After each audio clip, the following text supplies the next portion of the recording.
Hello, everyone. I am Matthew Thomas. I am currently in South Bend, Indiana, and I got some very special guests with me. I have Brutus Dillon, Kevin Storm, collectively they are Biggie Smalls, the current RCW Tag Champions, and I have the new General Manager of RCW, Matt Starr. So I'm just going to start at the beginning. How did you guys get involved in wrestling? Well, I've been a fan my entire life, and back in 2001, I went to an indie show in Elk Grove, Illinois. The promoter met me, saw that I was in good shape, and I was just getting ready to graduate high school. Offered me a training contract with them. $3,000 later, and short stint training with Chris Sabin before he left for his first run in Ring of Honor, I believe it was. Was with them until 2006. Took some time off when my oldest son was born. Came back in 2012 when I met Brutus, and I got started with RCW. Now, me on the other hand, mine's a whole complete different story. 2006, I was a sophomore in high school, and I decided that, hey, you know what, I was watching wrestling constantly, and I decided that, you know what, hey, I want to go try this out. So I was at a local show, and I ran into a guy that had his own ring. Me and a couple of my buddies, we decided that, hey, we're going to go check this out. So a week later, I started training. I trained with him for about a year before I had my first match. And then it's been going good ever since, man. Right on. And Matt, sir, so you recently had your last match on January 4th. So how did you get into wrestling? Well, I grew up a wrestling fan. And about the time I was in high school, I kind of fell out of love with the business. Well, I was about 20 years old. It was the end of 2010. A buddy of mine who actually wrestles now under the name B.E. Stone had hit me up and told me he was training to come check out this RCW show. So I did. I came and helped with the ring and everything and did security for RCW. Well, the next night there was training, so I showed up, checked it out. I actually started training with Brutus over here and Ox Baker Jr., and I honestly haven't quit since. So how has the transition been for you for being general manager? It's still kind of new and kind of weird. I'm used to being on the inside of the ring. It's a lot different behind the scenes than it is in the ring. So. And so all three of you. So you had your match on January 4th at the We Love the Hurt People event. Yep. So how was it for all three of you to be part of Matt Starr's last match? Well, I was honored that he wanted myself and Kevin Storm to be a part of his last match. It's always a little bit weird, though, going into it, because hey, like, it's just awkward that somebody's having their last match, you know what I'm saying? Like, and you have to be the one that's there, to wrestle them in their last match. So, A, you want to make sure that, they're not going to be hurt after that. Yeah. And B, just you want to make sure that they go out with a bang, I don't know how Kevin feels, but I know that's how I felt. I was really happy that he asked me. Matt was one of my first matches when I came back to wrestling after all that time off. And to do it on the Ox show, who had such an impact on all of us in our entire time we've been wrestling, was really nice. I mean, we went into that match, three of us are not in the best health going into that match, and to have Jason Page in there with us was the first time I'd ever been in the ring with him. Even though, we didn't feel the greatest, we wanted to make sure he didn't look bad in there either. So, I'd also wrestled already once on that show Yes. that night. Very true. So in turn, you know, I've had a lot of matches with Matt over the years, and it's always fun going out there with Brutus as my partner, because even though I'm the little guy, I always know no matter what, I can always turn to him if something goes wrong. So it was nice. It was cool. You know, we had a good match. You didn't get hurt. I didn't get hurt. Brutus didn't get hurt. So Jason didn't get killed. Well, you almost tried I to. did launch him into the air. Whatever. True. You did that moonsault to the outside too. Yeah. Yes. Yeah. And on top of all that, it was nice having Ox come up to us and say he really enjoyed seeing all of us in the ring together again. So Definitely. that was good. Now for Matt, so was there any particular reason you picked Biggie Smalls as your last opponents? I mean, like Kevin said, we've had multiple matches with each other. And like I said earlier, I was trained by Brutus and Ox Baker Jr. So the thing was when it comes down to it, these two sitting right here are probably the closest things that I have to brothers in this business. And Ox has been like a father to me. So I figured, why not do it at that show, and why not look to the two people that I look at as my older brothers in this business and ask them for that match. Right on. All right, so Biggie Smalls. So how did you guys come together as a tag team, and how did you come up with the name Biggie Smalls? I've been curious every time I hear this name. Actually, so how we came together was actually quite interesting. I was originally tagging with Tank. We were the Midwest Monsters. And I believe it was right after Tank got hurt.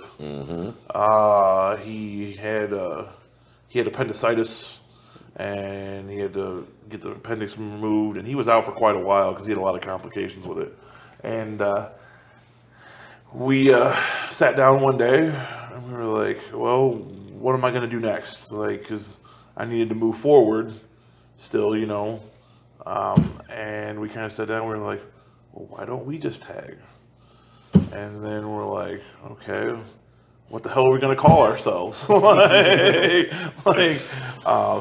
it was just funny because one day I was just like, dude, we got to be Biggie Smalls. And he looked at me like I was crazy. But It doesn't hurt. His favorite movie's The Sandlot, and he always wants to yell, "You're killing me, Smalls." yeah. Well, But I told him, I was like, dude, it makes sense. I was like, I'm big, you're small. Like, I was like, Biggie Smalls works. I was like, but yeah, that's really how it all came about. It was October of 2018. yep. Yeah, it was Yeah, when we had our official first tag match as Biggie Man, Smalls. it's been that long. Yeah, it has. Wow, we've been the RCW Tag Team Champs over a year now. Long time. Well, so to close out 2019 for you had a tables, ladders, and chairs match with the Thieves of Greatness. So how do you mentally and physically prepare to go into that style of match? That one, you're a little more prepared for because it was the second one ever in RCW. Me and Brutus were involved in the first one on opposite sides. And that one went 45 minutes, and we threw everything at the book you could throw at each other in a TLC match. And going into this one, you look across the ring and you know you're in there with the Thieves of Greatness, and they're a really good young tag team, and they're hot, and the crowd loves them or they love to hate them. They're very clever. And me and Brutus trained Theo Storm. He's, you know, my real life little brother. And he's 12 years younger than me. So when you go in there, you're kind of like, I can't let my little brother beat me. And at the same time, you're going, what can we throw at these guys when they have everything to prove? I mean, no doubt. I mean, they are hungry tag team in the Midwest region here, man. Like, and you know, it's a TLC match. Anything can happen. Anything and everything pretty much did happen. And mentally, I mean, you just have to go in and be like, hey, look, we have to win. Like, there's no other way. Like, we have to do everything in our power to win. Now, physically, you know you're going to get beat up. Like, there's tables, ladders, and chairs involved. There was doors. There was, There was everything you could think of was involved in this match. But I mean, physically, you just know, hey, you're going to hurt in the morning, but we have to pull out this win because we cannot let these dudes take our titles from us at all. Well, yeah, there's no preparation for taking a spine buster neck breaker combo off the apron through a door, and there's just a sudden stop at a floor. you don't prepare for that. But they were hungry that night. They really wanted it, but they just came up just a little tad bit short on that occasion. Yeah, I wasn't there to witness it, but I heard like it was you guys tore the house down with that match. Oh yeah. For sure. It was a good night. The whole night was good. I heard it was a killer show with everything going on. Oh yeah. It just culminated with you guys. For sure. And you guys were battling the Thieves of Greatness pretty much like I would say what second half of 2019. Yeah, from like July of 2019 on, man. They were just a thorn in our sides, man. Like it started off, they showed up at the 4-H fair show that we did. They were sitting in the crowd heckling us. You know, and then it turned around. We had a match with them, and they didn't want to play fair. They brought their buddy Celtic Nightmare along, and you know they wanted to bring him in and have him get involved, and it was always a numbers game with them. And then we had a 6-man tag match. Us and Mojo the Voodoo King took on those three. Well, no, it And was Russ 4 on Jones. 3. They had Russ. Oh yeah, Jones. they had Russ Jones. Jones. I forgot because he didn't do anything in the damn match. Yeah, he didn't even want to be in the match. The, He only, just the, stood the only outside. thing he did was knock the hell out of Kevin. Oh yeah, that was that the was most stiff. brutal forearm I've ever been hit with. But looks stiff. I mean, besides that, I mean, we had this 4-on-3 handicap with them. So once again, we were involved with them, and then it culminated with TLC. They showed up in August too, and they jumped Storm you. through. Yes, they did show up in August, and they jumped me from behind as I was just beating Jorge Bravo in a street fight. Like I said, they've been a thorn in our side since July, and we're still not done yet. No, Got a match coming up on 7th March. that's right. We're still Yeah, not our done with them illustrious yet. GM decided to make us face him again.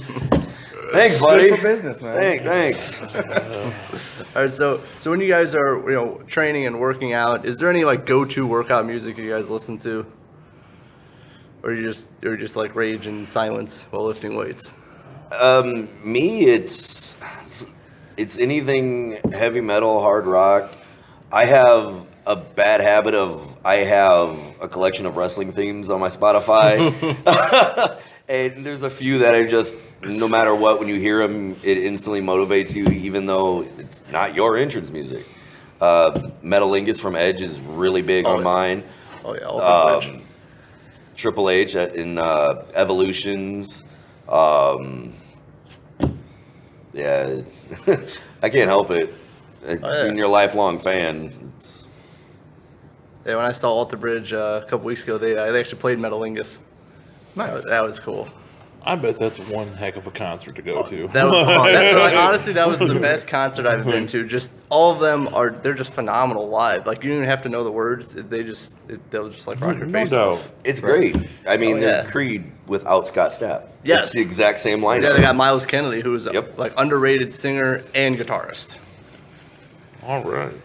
So got to talk about a little bit of music here. For sure, man. For sure. All right. So I've been seeing a lot on Facebook posts and stuff. So if people are interested in getting involved in RCW as either wrestlers, managers, announcers, security, anything, what's the best way for them to do that? I would suggest one of two things. Obviously, message the RCW page, which is facebook.com/join the revolution RCW. Or message our the what I call the vice president of the company, Melissa Day.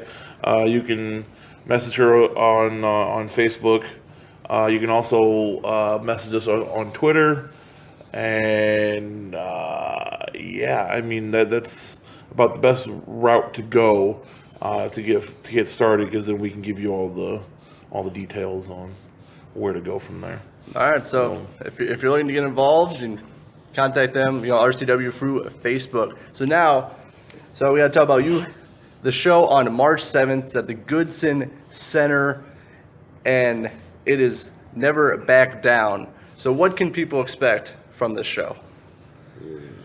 You're gonna get your traditional RCW show. You're getting the best local talent we can get a hold of. You're getting some of the more up and coming names around the area that you're not gonna see around here, a lot of them. We have golden opportunity matches that are on the show, bringing in people from other states that never been to RCW. We have a list of people who have messaged the RCW page that are begging to come here because they've heard good things about us. I mean, you're going to get the rematch of Russ Jones versus Anthony Lee for the heavyweight championship. And oh god, that's going to be hard hitting as Russ, always. I'll let you know, Russ is mad. That's an understatement. He felt like he got screwed because of how things went on back in November. So Russ is mad, and Russ wants his belt back. So you're going to get that. Like we said earlier, you're going to get us defending against the Thieves of Greatness again. Which is always a classic. I'll tell you, then you're going to get a four-way match for the vacant RCW No Limits Championship. Yeah.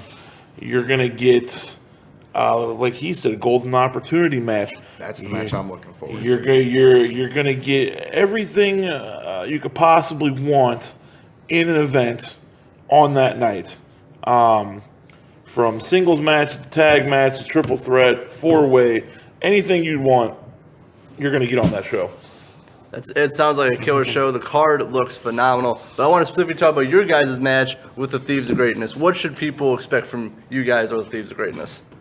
Well, I'll say this.